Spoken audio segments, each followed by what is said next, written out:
All right. Well, welcome everyone. Thank you so much for being here today. My name is Laura Sarchet, and I'm the Inclusive Higher Education Grad Assistant at the University of Rochester. I'm a PhD student in teaching and curriculum at Warner School. And my assistantship is through the Center for Community Engagement and the Office of Disability Resources. So I work in providing inclusive and accessible resources for faculty and staff and our coaches who work with tour students, which I'll tell you a little bit about that in a minute too. I will share my screen and we can get started. Oops. All right. Can everybody see the slideshow? Yes. Great. Thank you so much. And I'm going to be admitting people as they come in just to make sure that we have everyone. So I apologize if it looks like I'm doing a couple things at once, because I am doing a couple things at once. So I encourage you to ask questions throughout the presentation. Today we're talking about accessibility, inclusion, and neurodiversity. And this is the first session in a three-part series. 3+1 part series, because I'm also doing a Warner talk for one of the Warner Wednesdays coming up on April 6th. So that's kind of have 4 weeks in a row of this inclusive practices training that you're welcome to be part of all or any of those. So feel free to type in the chat if you have questions. You can use the raise hand function. You can also unmute and ask questions if you have anything that you would like to add throughout. And just a reminder, I will be recording this session. So if you just joined us, just so you know, the session will be recorded. If your camera's off, you will not be in the recording though. So you have that option if you'd like to kind of remain incognito. So, like I said, my name is Laura Sarchet. I am an autistic self-advocate.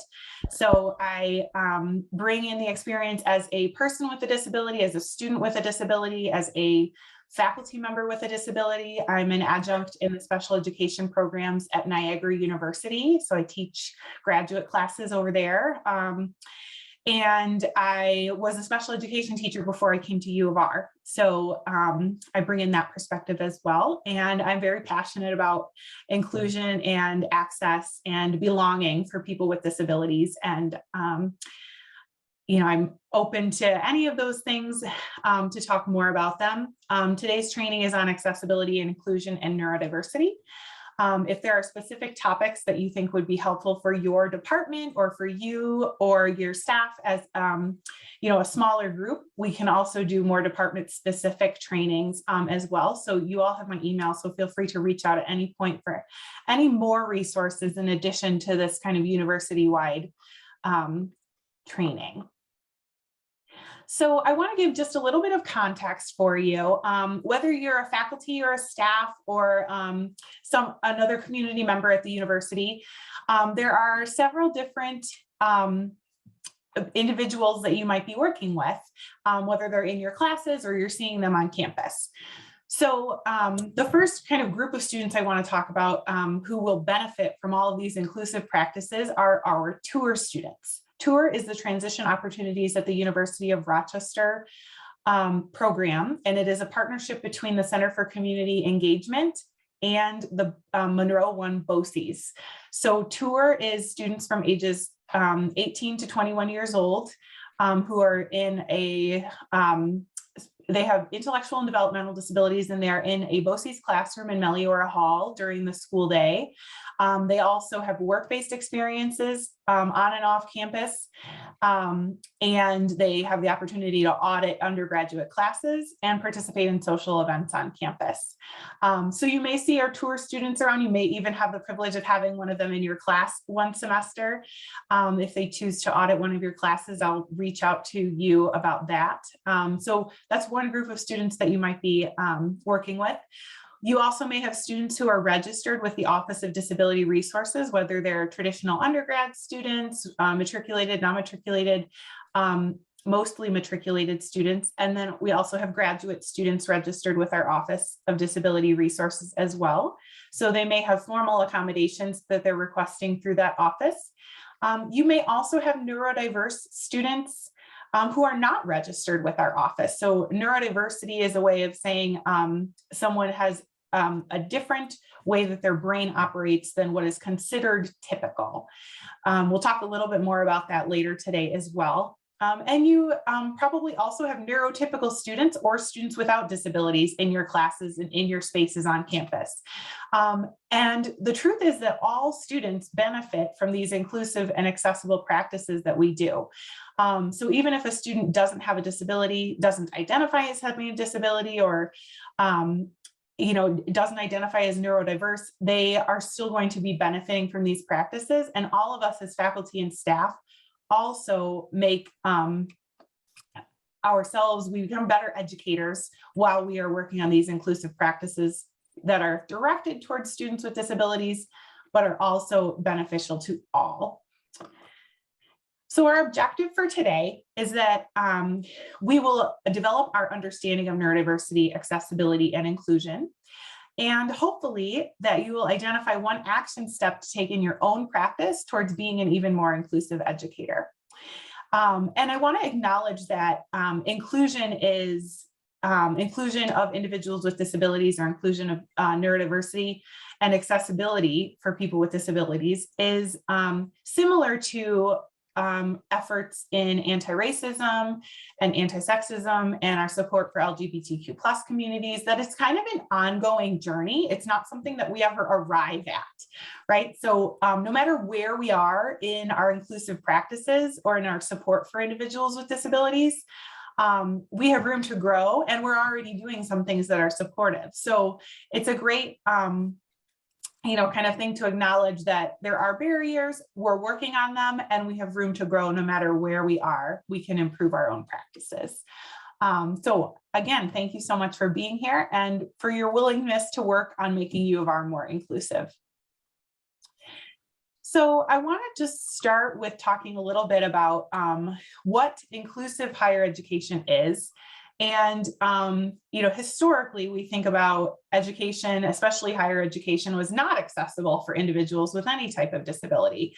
And so that's kind of exemplified by this first visual here of a circle with green dots in the middle, kind of representing individuals without disabilities, and then red dots around the outside who are excluded. That would represent neurodiverse individuals or individuals with disabilities.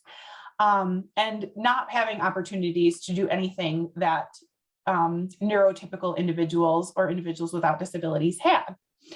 As we move towards inclusion, separation is kind of where there are similar opportunities, but not with non-disabled peers for individuals with disabilities.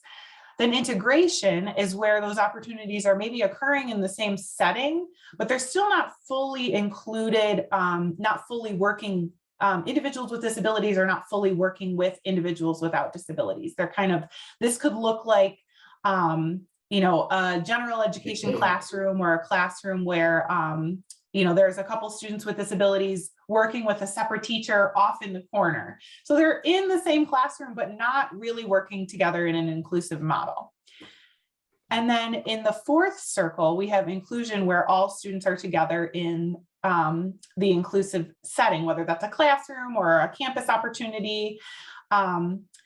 But I really want to bring us to this kind of last visual, which shows a lot of dots, and the circle has been removed. So this represents that barriers are being removed, that we're acknowledging that there are inherent barriers to a lot of the things that we do in our classrooms, to a lot of the things that we do on our campus, that make it difficult for individuals with disabilities to access, to engage, to belong, and to participate. And our goal of inclusive higher education is to break down those barriers so that we are allowing all individuals to have value and have belonging and have participation in a meaningful way in our campus experiences. So I said that I would talk a little bit more about neurodiversity as well. So Thomas Armstrong is kind of one of the leading writers in neurodiversity. And he writes that there is no standard brain. So, and kind of to further that idea, brain differences are normal rather than deficits. So neurodiversity means that we're looking at someone who maybe has a learning disability or who's autistic like me, and maybe has an intellectual disability. And so their brain and their brain body are maybe not typically developing, maybe not what we would expect, but there is no one normal way that we would expect a person to be. And this says that disability is a natural human variance, just like our height, or just like our eyes, or our eyesight, or our eye color, and of course, visual impairment is considered a disability as well. But just thinking about physical differences and brain differences are all part of the normal human spectrum of what we are as humans. So, whether I'm autistic or not autistic, I am human and I have value and I have strength. So neurodiversity is really looking at this from that way, looking at variance as disability as part of a normal human variance. And we also try to reduce stigma around disability. So neurodiversity says that all individuals with disabilities have strengths, and many individuals with disabilities believe that their disability is not something to be fixed or cured. And, we acknowledge that there are challenges for individuals with disabilities. I'll be the first to admit that, I have difficulty with reading social cues. It's hard for me to be in person in situations, and Zoom has been a very big advantage for me to be able to kind of like minimize some of those barriers for me as an autistic person. So I have challenges. I have sensory challenges. I have difficulties in the classroom when I'm taking tests, but I also have great strengths that I bring to the table. And a lot of those are because of my autistic identity. I wouldn't wish to be fixed or cured from being autistic. So many individuals value their disability as part of their identity, whether they talk about that directly or indirectly, or not talk about that. That is something we want to kind of consider. This means that we're including individuals with disabilities in inclusion in school and work. And many individuals with disabilities or neurodiversities identify with both the language of neurodiversity and with disability. So you might hear me say disabled students or students with disabilities, and those terms are kind of all dependent on what an individual's preference is. So I'm comfortable with using the word disability, and some people are less comfortable with that. They would prefer to talk about their human brain variance as a neurodiversity instead. So I just want to be, acknowledge that we're being open to whatever our students and whatever the others that we work with and on staff and faculty, how they want to identify themselves, and thinking about, again, that this disability is not less, but is just another difference among us that is makes us all unique and valuable. So again, this visual just shows some examples of neurodiversity, and this is not an exhaustive list by any means, but you'll see some traditionally considered mental illnesses such as anxiety or OCD, some other learning disabilities like dyslexia, or specific learning disabilities, autistic spectrum disorders. So again, these can all be considered neurodiversities when we're looking at this kind of from a little bit of a different perspective. Again, I've talked about this before with myself, but many individuals on the autism spectrum identify as being neurodiverse.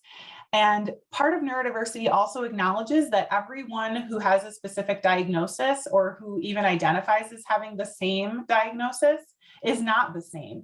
So for example, everyone on the autism spectrum is going to have different skills in executive functioning and social skills and language and motor skills and sensory function. So that, and each of those things is kind of a spectrum in and of itself. So there's a saying that if you've met one person with autism, you've met one person with autism. So, and this is true of all disabilities. So someone with a learning disability may have great skills with their reading comprehension, but not with their reading decoding, or vice versa. Or there's lots of differences that can occur within the same disability category. So we want to be aware of that. That diversity within disability as well. And a lot of disability communities identify differently, than each other, talk about their disabilities in different ways, which we'll talk about a little bit more when we talk about language as well. If you're interested in learning more about neurodiversity, there are two books that I highly recommend, and both of them are available at least online in the library. I'm not sure if they're available as hard copies, but you can access them through the River Campus Library system online. Thomas Armstrong's The Power of Neurodiversity goes through different diagnoses and talks about the strengths and the niche construction that each neurodiversity brings to the table. And I will say they're a little bit, some of them are a little bit stereotypical, like his chapter on autism talks about people being in the computer sciences, and which is true of many individuals with autism, that they thrive in that environment. It's also true that there are individuals who are autistic who thrive in the social sciences or in the humanities or other areas too. So, but that's a really interesting book for looking at the strengths-based perspective and just what neurodiversity is.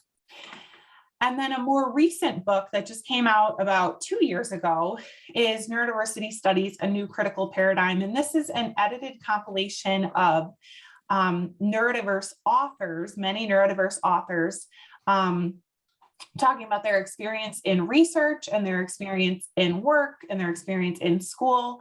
Many of them are research articles, peer-reviewed articles, and some of them are more informal chapters. But this is a really, really great book, and I'm still in the process of reading through it again. And it's just very interesting to see the new kind of way that neurodiversity might be defined.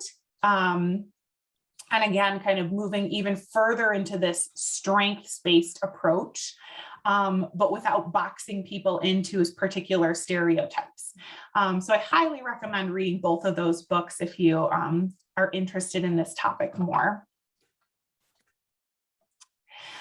I want to talk a little bit about language some more, and you've probably already noticed that I use a kind of a combination of language. So person-first language is something that is kind of considered the standard in education and definitely in disability culture. So that's one type of language. I'm also going to talk about identity-first language, which is also considered appropriate by many in the disability community. But first, I want to talk about making sure that we're at least using person-first language all the time. So person-first language places the person or the student when we're talking before their diagnosis or their disability. So rather than saying someone is a CP victim or a cerebral palsy victim, they are a person with cerebral palsy.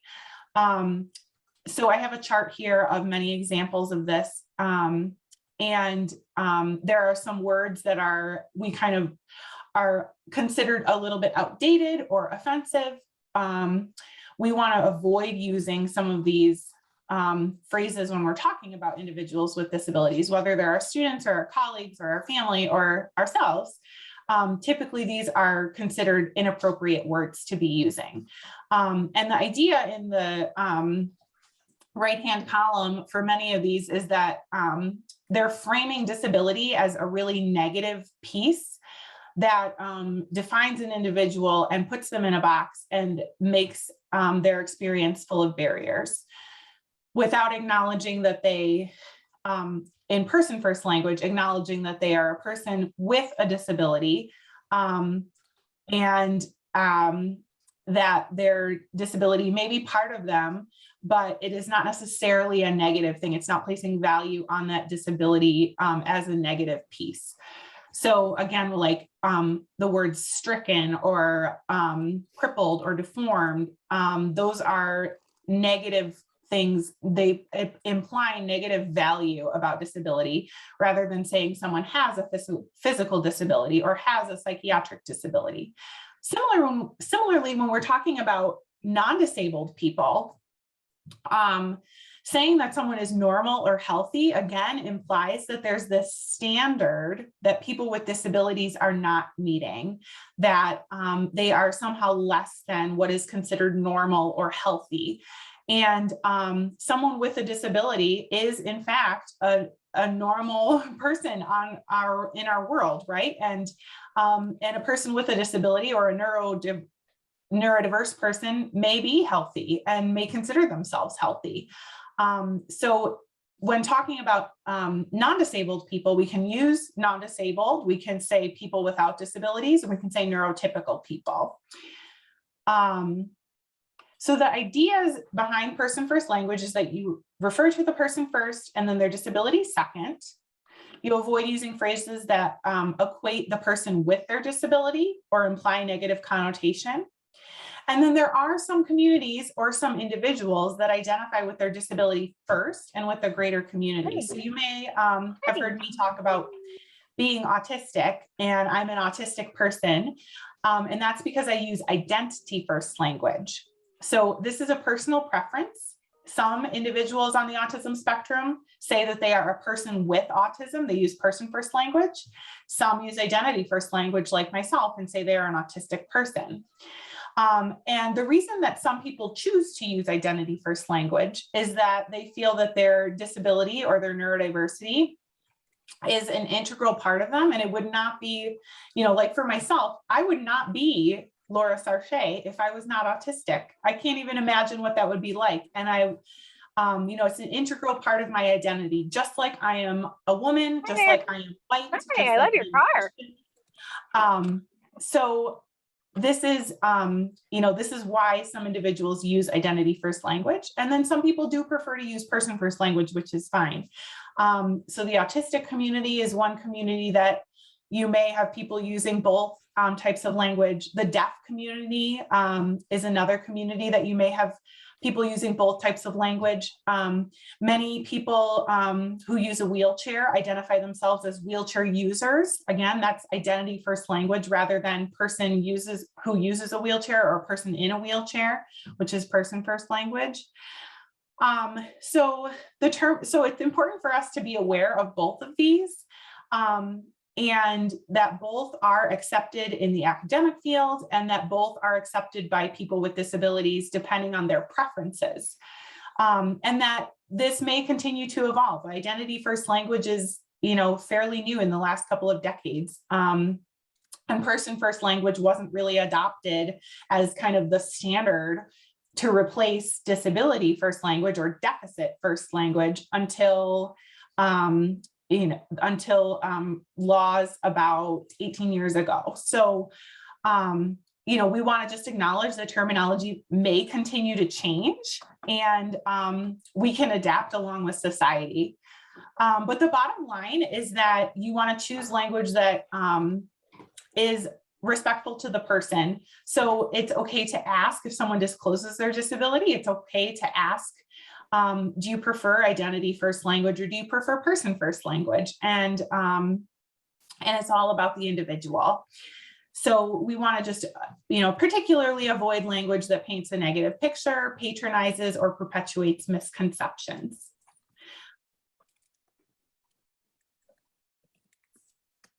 So again, moving into more accessibility and inclusive practices. This is another diagram to illustrate inclusion and to talk about why we do this work. So in the first picture, you'll see 3 individuals of varying heights standing each on the same box and the same size box behind a fence. And for one person, this is just the right height. One person cannot see and one person is too high up. So this is when we provide what we call equality. So providing the same exact thing to each individual student may be what we consider equal. It might even be what we consider fair, but it's not going to provide the appropriate accommodation. Some students might need something different. Some students might need something else different in order to access our classes and our campus. Similar, the next picture is about equity, when the appropriate accommodations are provided for all individuals. So the individual of who's very tall is not standing on a box. The individual who's of medium height is standing on one box. And the individual who is short is standing on 2 boxes, and they can all see above the fence. They can all access the baseball game. So they are provided with the appropriate accommodations to meet their individual needs. So that's equity. That's what we're legally required to comply with through the Office of Disability Resources. In all our classes, we have to give accommodations appropriate to each student, as as requested, and as is in their documentation. But I also want to challenge us to move even beyond equity into what we could call liberation or justice. And this is where we actually are removing some of the barriers to make the environment more accessible and more inclusive to all people. In this picture, the fence has been removed, so that barrier to access the baseball game is removed. So you don't need, this student have this accommodation and that student have this accommodation, because that barrier has been removed and the environment is actually accessible to everyone. So that's kind of where some of these practices come in, as far as making our classrooms more just, making our classrooms more accessible and liberated, in addition to providing any accommodations that are needed. So I want to give several specific examples about promoting accessibility. So one piece that is really important as an instructor is to include a statement in your syllabi about what you are doing to promote inclusion, and what you and making sure that you are allowing students to access the resources that they need and the accommodations that they need. So for example, you could put in a statement in your syllabus about how to access the Office of Disability Resources if someone needs accommodations. You could also put in there how to reach you if you are comfortable with this, showing the students that you're comfortable with them disclosing to you, and then keeping that information confidential, of course, but that you are willing to acknowledge that there are barriers in your class that maybe have been constructed by kind of our institutional systems in higher education, and that there may be barriers that need to be addressed for equitable access for students. I have examples of syllabi statements. There are some on our Office of Disability Resources website. And I also have a document with several different examples. And there's I know that the Warner School has one that is required for inclusion in all Warner syllabi, but across the college, you have kind of the choice about how you want to include this in your syllabi. In 2 weeks at the Warner Lunch Talk on April 6th, I'll be talking more in depth about syllabi statements and providing some specific examples. So feel free to come back to that and kind of engage in the discussion about how we want to look at this as a university. Or you can also look on the website to find examples, or reach out to me directly if you want to know more about inclusive syllabi statements. Another tip for promoting accessibility in your classroom is, and across campus, is to provide clear, concise directions and expectations. So this is through both your written and your verbal work. So for example, you would want to in multiple ways describe what you're talking about. So if you're giving directions for students as far as some group work, maybe they have a group project and they have to look up some research articles and then write an annotated bibliography and then write a short summary and a reaction as a group. You would want to provide very clear directions because that's a lot of information, right? That's a lot of directions and there's multiple steps in there. So providing, numbers for each of the steps is very helpful. You can do that verbally and you can also do that in a written way. So for example, passing out an agenda or even writing the agenda on the board is very helpful. Making sure that we're direct with our language can be really, really helpful for students so that they know what's expected. I do this by providing objectives at the beginning of every training I do and every class that I teach. So students know kind of where we're going for the day. And so, our participants know where we're going for the session. Another idea that is very helpful is to caption videos and images. So you probably noticed that whenever I had a visual on my slideshow, I provided a verbal description of it as well.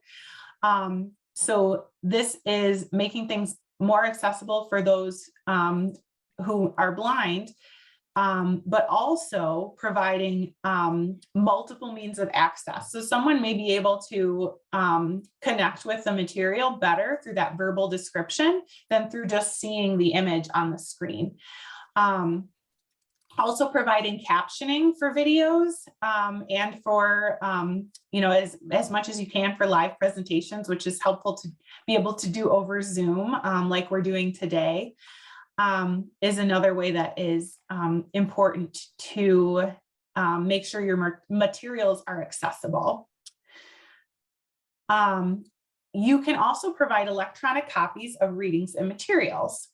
So this is kind of, again, looking at that multiple means of access. We want to have multiple avenues for students to be able to engage with our content. So having materials ahead of time, having materials posted on Blackboard after class, maybe putting up your slides after class so students can go back and look at them.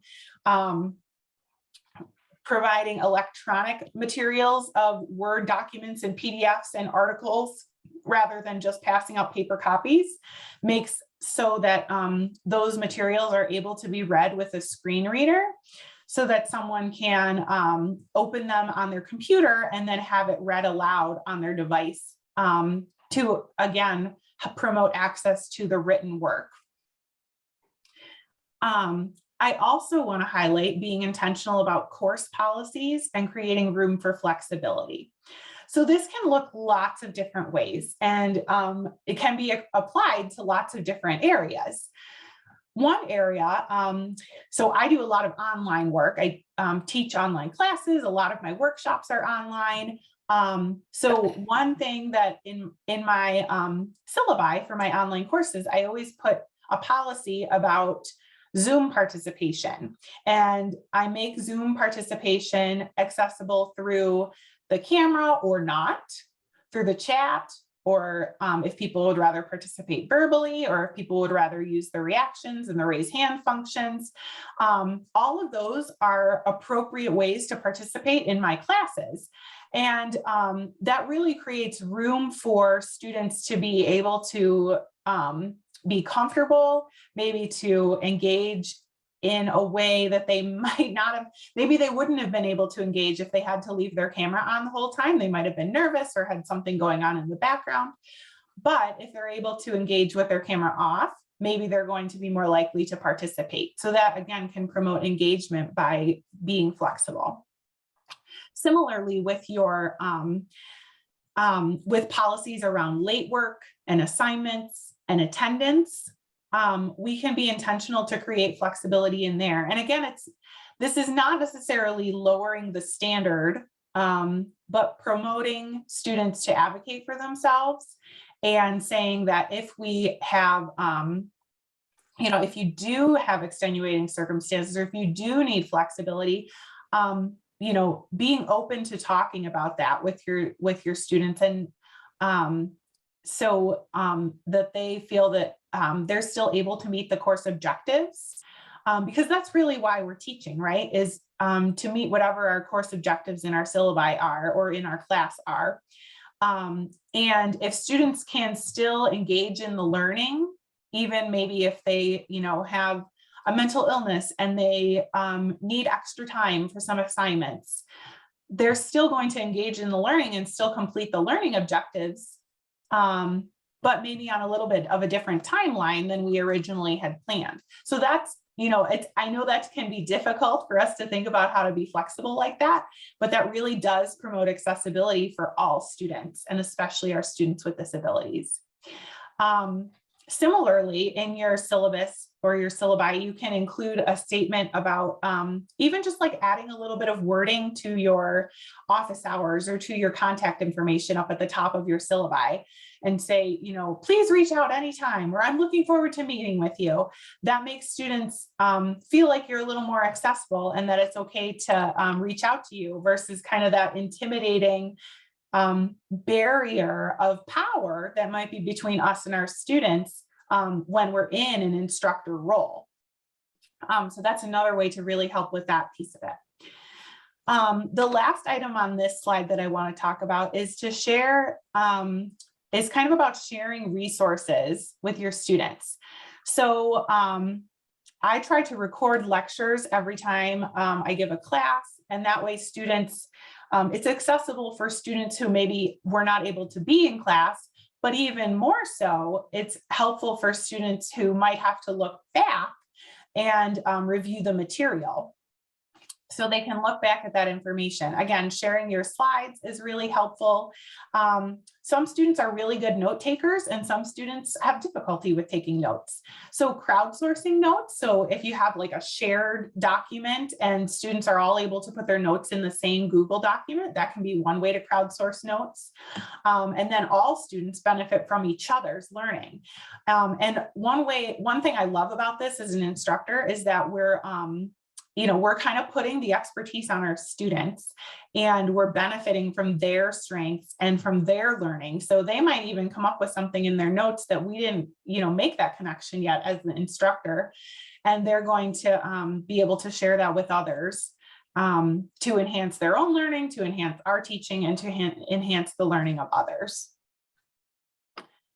Are there any questions about any of these tips for promoting accessibility?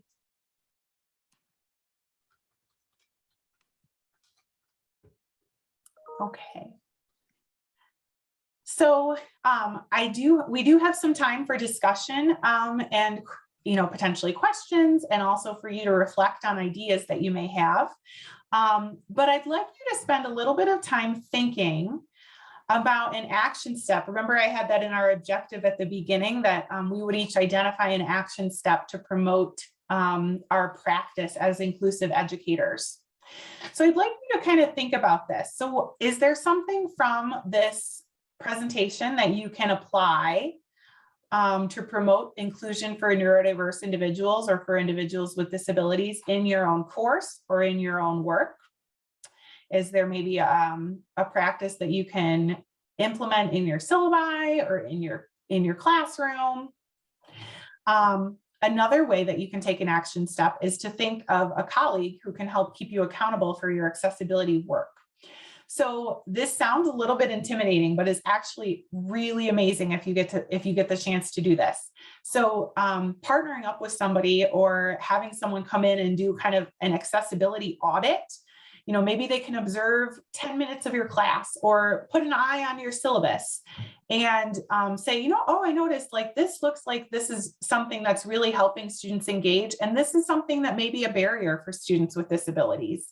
That's something that I know probably a lot of your collaborative colleagues would be willing to do with you. That's also something I can do in my role if you're comfortable and want me to do any kind of observation or brainstorming with you to talk about your individual accessibility work in your classes or in your practices. That's something that you can do.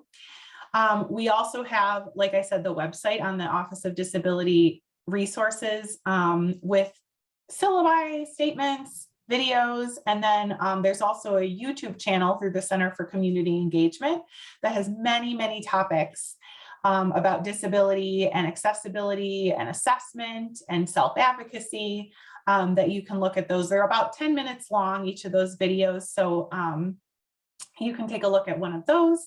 You can reach out to me for a professional development workshop specific to your department or to your office, if that's something that you would like to go more in depth on a particular topic.